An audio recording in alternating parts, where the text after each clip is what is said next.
Hello everyone, welcome back to everything computers. First unit को continue करते हुए इस वीडियो में हम डिस्कस करेंगे लॉजिक गेट।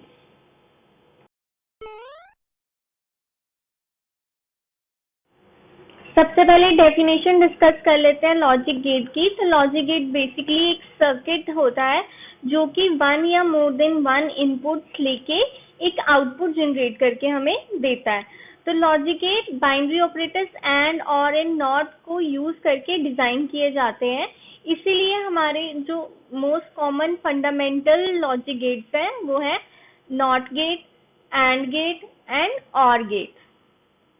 तो सबसे पहले डिस्कस कर लेते हैं नॉट गेट। नॉट गेट को हम लॉजिकल इन्वर्टर गेट भी बोलते हैं, ताकि हम इसको बाकी सारे इलेक्ट्रॉनिक इन्वर्टर डिवाइसेस के साथ डिफ्रेंशिएट कर सकें। नॉट गेट हमेशा ही वन इनपुट सिग्नल कैरी करता है और इसका काम होता है कि जो भी इसने इनपुट कैरी किया है उसकी लॉजिक स्टेट को रिवर्स कर देना। यानी कि अगर हमने वन इनपुट दिया है नॉट गेट में तो हमें आउटपुट 0 मिलेगी, और अगर हमने 0 इनपुट दी है तो हमें आउटपुट 1 मिलेगी। और जो भी आउटपुट स्टेट होती है उसको हम नेगेशन या फिर कॉम्प्लीमेंट बोलते हैं इनपुट सिग्नल का। नॉट गेट को हम ए नॉट या फिर ए बार या फिर कॉम्प्लीमेंट ऑफ ए के साथ डिनोट करते हैं। यानी कि हम बार, कॉम्प्लीमेंट और नॉट सिंबल्स के साथ इस नॉट गेट को रिप्रेजेंट करते हैं। तो अब हम सिंबल देख लेते हैं नॉट गेट का। हम इसको ट्रायंगल और उसके आगे एक नॉट पुट करके रिप्रेजेंट करते हैं, और ट्रुथ टेबल में हम सिर्फ ए और ए कॉम्प्लीमेंट के साथ वैल्यूज को रिप्रेजेंट करते हैं। ए हमारी इनपुट वैल्यू होती है और ए नॉट हमारी आउटपुट वैल्यू होती है। तो जब हम इसमें 0 वैल्यू इंसर्ट करेंगे तो हमें आउटपुट 1 मिलेगा, और जब हम इसमें 1 वैल्यू इंसर्ट करेंगे तो हमें आउटपुट 0 मिलेगा। तो नेक्स्ट गेट आ जाता है एंड गेट। एंड गेट को हम एंड इसलिए बोलते हैं क्योंकि ये सेम लॉजिकल एंड ऑपरेटर की तरह ही काम करता है। यानी कि हमें आउटपुट ट्रू या फिर 1 उसी केस में मिलती है जब हमारी दोनों इनपुट वैल्यूज या फिर इनपुट सिग्नल ट्रू होते हैं। अदरवाइज हमें आउटपुट हमेशा फॉल्स ही मिलती है। एंड गेट को हमेशा 2 या फिर मोर देन 2 इनपुट सिग्नल चाहिए होते हैं वर्क करने के लिए, लेकिन जो भी हमें रिजल्ट मिलता है वो एक सिंगल आउटपुट सिग्नल की फॉर्म में मिलता है। एंड गेट को एल्जेब्रिक फॉर्म में रिप्रेजेंट करने के लिए हम डॉट सिंबल या फिर इन्वर्टेड वी सिंबल यूज करते हैं, और इसको लॉजिक डायग्राम में रिप्रेजेंट करने के लिए हम इस सिंबल का यूज करते हैं। ट्रुथ टेबल देख लेते हैं। तो ट्रुथ टेबल भी सेम एंड ऑपरेटर की तरह ही है, यानी कि हमें ट्रू वैल्यूज उसी केस में मिलती हैं जब हमारे दोनों इनपुट ट्रू हो, और बाकी सब केसेस में हमें फॉल्स ही आउटपुट मिलता है। नेक्स्ट लॉजिक गेट आ जाता है nand gate. Nand gate design किया जाता है and gate followed by a not gate. यानी कि इस गेट में हम नॉट गेट भी यूज करते हैं एंड गेट भी यूज करते हैं। तो जो नैंड गेट है इसमें सबसे पहले हम एंड लॉजिकल ऑपरेटर अप्लाई करते हैं, और उसके बाद हम जो भी हमें आउटपुट मिलती है उसके ऊपर नेगेशन लगा देते हैं, यानी कि नॉट गेट लगा देते हैं, और फिर जो भी हमारी आउटपुट होती है वो बिल्कुल ऑपोजिट मिलती है हमें एंड गेट की। यानी कि इस केस में हमें आउटपुट तभी फॉल्स मिलेगी जब हमारी दोनों इनपुट वैल्यूज 2 या फिर 1 होंगी, और बाकी सारे केसेस में हमें आउटपुट ट्रू ही मिलता है। लेकिन एंड के केस में हमें आउटपुट ट्रू उसी केस में मिलती थी जब हमारी दोनों इनपुट वैल्यूज ट्रू होती थी। तो एल्जेब्रिक एक्सप्रेशन में रिप्रेजेंट करने के लिए हम नैंड गेट को इस तरह से डिनोट करते हैं। अब हम सिंबल देख लेते हैं जिसको कि यूज करके हम सर्किट डायग्राम ड्रॉ करते हैं। तो नैंड गेट को डिजाइन करने के लिए हम एंड का सिंबल एंड नॉट का सिंबल, दोनों का सिंबल यूज करके इसको डिनोट करते हैं। तो ट्रुथ टेबल की हेल्प से अब देख लेते हैं कि हमें आउटपुट किस केस में ट्रू और किस केस में फॉल्स मिलेगी। तो हमें आउटपुट बाकी सारे केसेस में ट्रू मिलेगी, फॉल्स उसी केस में मिलेगी जिस केस में हमारे पास दोनों इनपुट वैल्यूज ट्रू होती हैं। नेक्स्ट लॉजिक गेट आ जाता है और गेट। और गेट सिमिलरली वर्क करता है एज एन और ऑपरेटर, यानी कि हमें ट्रू उसी केस में मिलता है जिस केस में हमारी 1 या फिर सारी इनपुट वैल्यूज ट्रू होती हैं, और हमें फॉल्स उसी केस में मिलता है जिस केस में हमारी सारी इनपुट वैल्यूज फॉल्स होती हैं। यानी कि जो और ऑपरेटर है उसको 2 या फिर मोर देन 2 इनपुट्स चाहिए वर्क करने के लिए, और OR गेट हमेशा ही सिंगल आउटपुट सिग्नल प्रोड्यूस करता है as a output. Algebraic expression में रिप्रेजेंट करने के लिए हम प्लस सिंबल से OR गेट को रिप्रेजेंट करते हैं या फिर V सिंबल के साथ। लॉजिक डायग्राम ड्रॉ करने के लिए हम इस सिंबल को यूज करते हैं OR गेट को रिप्रेजेंट करने के लिए। तो अब ट्रुथ टेबल की हेल्प से देख लेते हैं। तो हमें ट्रू वैल्यू हर एक केस में मिलती है जब भी हमारी कोई भी एक इनपुट वैल्यू ट्रू होगी, या फिर हमारी सारी इनपुट वैल्यूज ट्रू होती है, और फॉल्स हमें उसी केस में मिलता है जिस केस में हमारी सारी इनपुट वैल्यूज फॉल्स होती हैं।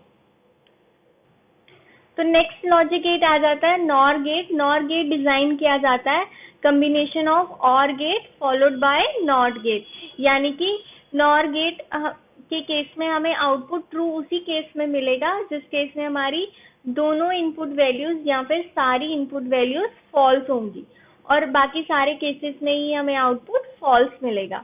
एल्जेब्रिक एक्सप्रेशन में रिप्रेजेंट करने के लिए हम OR symbol and not symbol दोनों को यूज करते हैं नॉर गेट को रिप्रेजेंट करने के लिए, और लॉजिक डायग्राम ड्रॉ करने के लिए भी हम OR गेट का सिंबल एंड नॉट गेट दोनों का सिंबल यूज करते हैं नॉर गेट को रिप्रेजेंट करने के लिए। अब ट्रुथ टेबल की हेल्प से देख लेते हैं। तो हमें ट्रू उसी केस में मिलता है जिस केस में हमारी दोनों इनपुट वैल्यूज फॉल्स होती हैं, और बाकी सारे केसेस में हमें आउटपुट फॉल्स ही मिलता है, यानी कि नॉर गेट वर्क करता है opposite to the OR gate.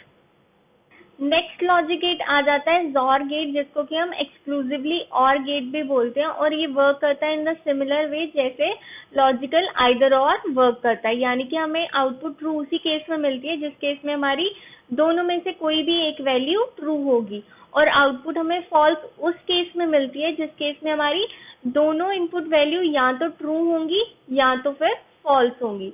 तो एल्जेब्रिक एक्सप्रेशन में रिप्रेजेंट करने के लिए हम इस सिंबल के साथ XOR गेट को डिनोट करते हैं, यानी कि हम OR गेट के अराउंड एक सर्कल बना के इसको रिप्रेजेंट करते हैं। तो अब सर्किट डायग्राम के लिए कौन सा सिंबल हम यूज करते हैं, तो हम यहाँ पे XOR गेट के पीछे एक आर्क के साथ डिनोट करते हैं XOR गेट को। अब ट्रुथ टेबल की हेल्प से देख लेते हैं। तो हमें ट्रू उसी केस में मिलता है जिस केस में हमारी either of the input value true होगी, और हमें फॉल्स उन दोनों केसेस में मिलेगा जिन केसेस में हमारी या तो इनपुट वैल्यू दोनों ही फॉल्स होंगी या फिर इनपुट वैल्यू दोनों ही ट्रू होंगी। तब एग्जाम्पल डिस्कस कर लेते हैं कि हम किस तरह से सर्किट डायग्राम ड्रॉ करते हैं किसी भी गिवन बूलियन एक्सप्रेशन की। तो सपोज हमें ये एक्सप्रेशन गिवन है, तो ऐसे कोई भी रूल्स नहीं है कि आपको इन्हीं रूल्स को फॉलो करके सर्किट डायग्राम ड्रॉ करनी है। आप जनरली लेफ्ट हैंड साइड से स्टार्ट करते हुए सर्किट ड्रॉ करना स्टार्ट करते हैं, और एक्सप्रेशन को स्मॉल स्मॉल पार्ट्स में ड्रॉ करते हैं, जैसे जैसे उनके बीच में जो भी गेट अवेलेबल है हम उसको ड्रॉ करते हैं, और बाद में पूरी एक्सप्रेशन को कंबाइन करके एक गेट के साथ हम एक सिंगल आउटपुट जनरेट करते हैं, क्योंकि सर्किट इसी तरह से डिजाइन किए जाते हैं कि वो एक सिंगल आउटपुट जनरेट कर सके, चाहे उन्होंने जितनी भी इनपुट्स लिए हों। तो अब इस एक्सप्रेशन को देखते हुए हमारे पास जो सबसे पहले गेट आ जाता है दो इनपुट्स के साथ, that is A and B input. तो हमारा जो फर्स्ट गेट आ जाता है वो है AND गेट। तो हम इसको कुछ इस तरह से ड्रॉ करेंगे, और राइट हैंड साइड की तरफ मूव करते हुए जो नेक्स्ट हमारा गेट आया वो आया OR गेट, लेकिन इस केस में हमारे पास इनपुट जो आया वो है B, यानी कि वो एक सिंगल इनपुट है, जबकि हमारा जो OR गेट है वो मोर देन 1 इनपुट लेता है, यानी कि वो 2 या फिर 2 से ज्यादा इनपुट लेता है। तो हम इसको अभी नहीं बनाएंगे, हम एक्सप्रेशन के राइट हैंड साइड की तरफ फिर से मूव करेंगे। अब जब हमने राइट हैंड साइड की तरफ मूव किया तो हमारे एक ये बड़ी एक्सप्रेशन मिली। तो इस एक्सप्रेशन को हम अगेन 2 पार्ट्स में डिवाइड करेंगे, तो हमारा फर्स्ट पार्ट ये आ जाएगा, सेकेंड पार्ट ये आ जाएगा।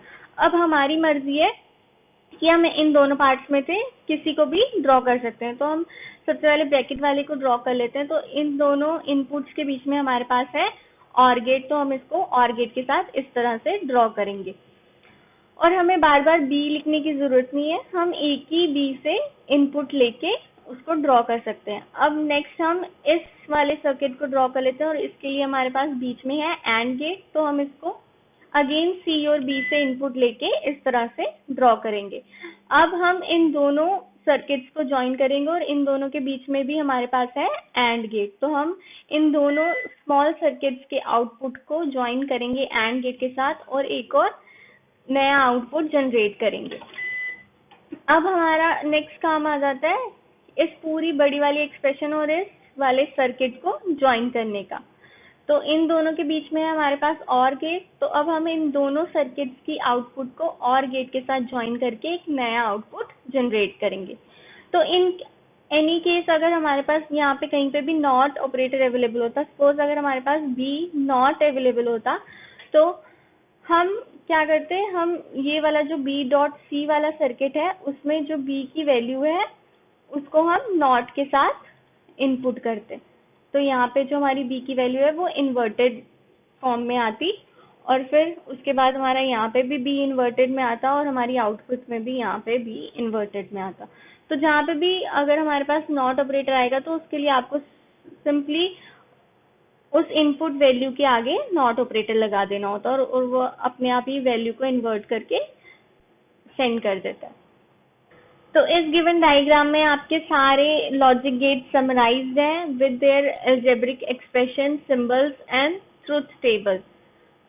So that's all for today's video. Thank you.